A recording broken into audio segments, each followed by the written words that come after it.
Hello and welcome again to Points of Light.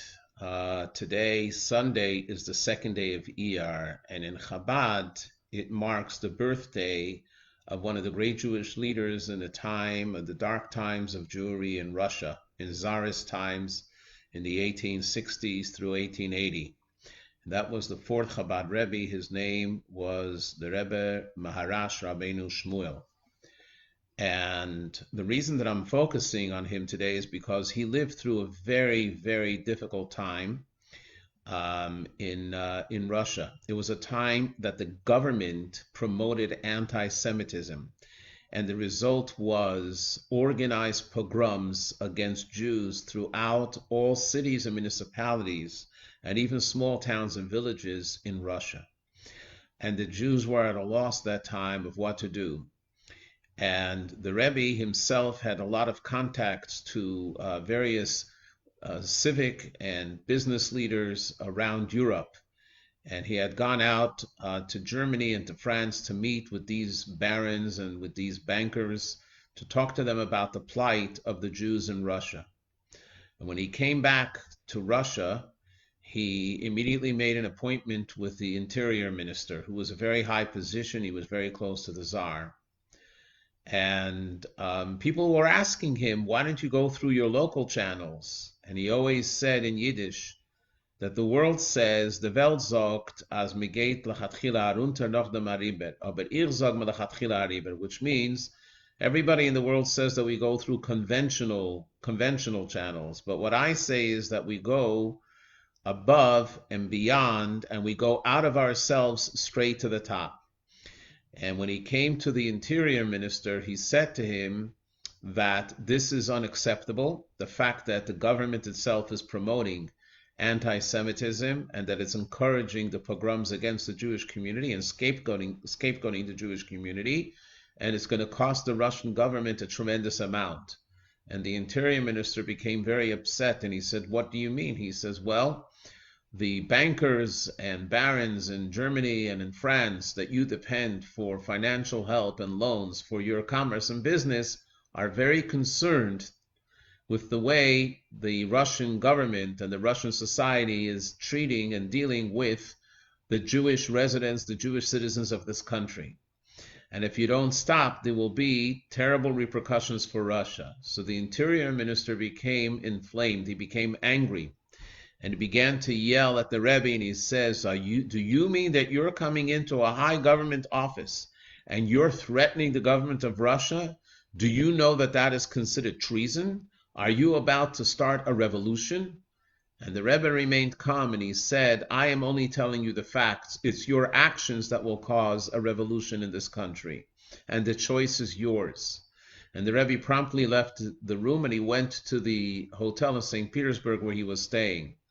A few minutes after he was in the hotel, police surrounded the hotel, and they had several stationed by his room, and they told him he's under house arrest, and they're considering what punishment to give him.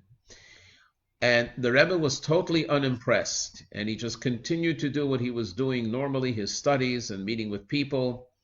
And 3 days later, he was summoned again to the Interior Ministry, where he met with the minister. And the minister said, we have reconsidered your request, and we are now guaranteeing that this will subside, and we're giving out an order throughout Russia that they should stop inciting against the Jewish community. And indeed, it definitely made the situation of the Jewish community much easier and lighter than it was until then.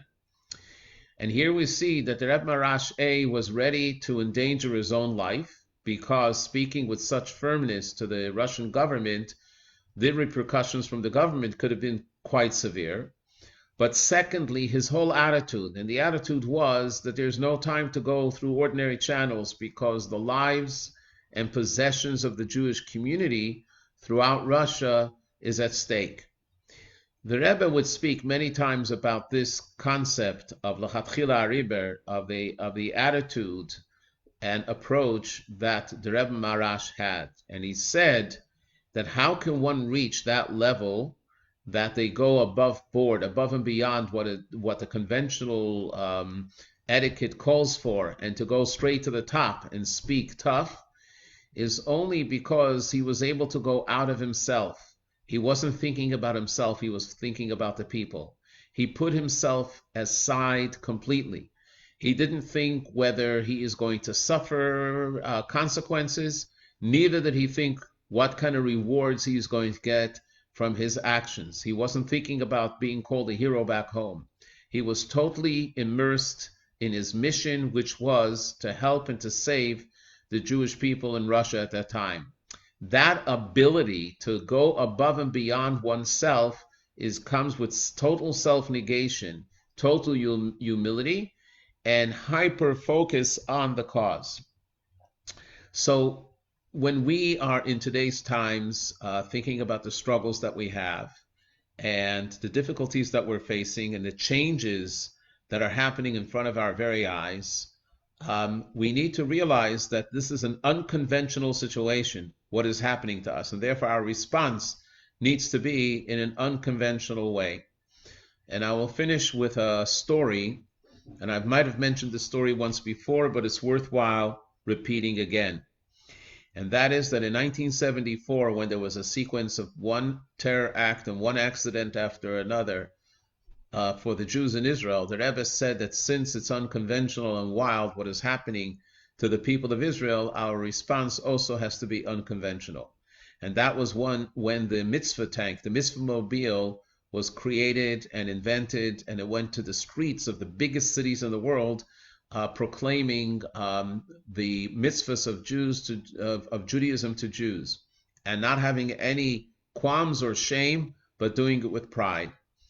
So similarly today, on today's day, which is the second day of Iyar, when we think about the idea of beyond and above our regular conventional ways, we need to do the same.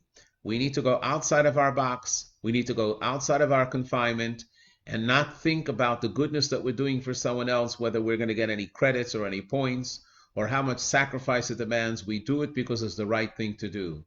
And when we do it that way, we can then ask God to give us his unconventional blessing, whether we deserve it or not, which is the greatest blessing of all, the coming of Mashiach Tzidkenu, when there will be peace and health in the world. Thank you very much, and a happy second Iyar.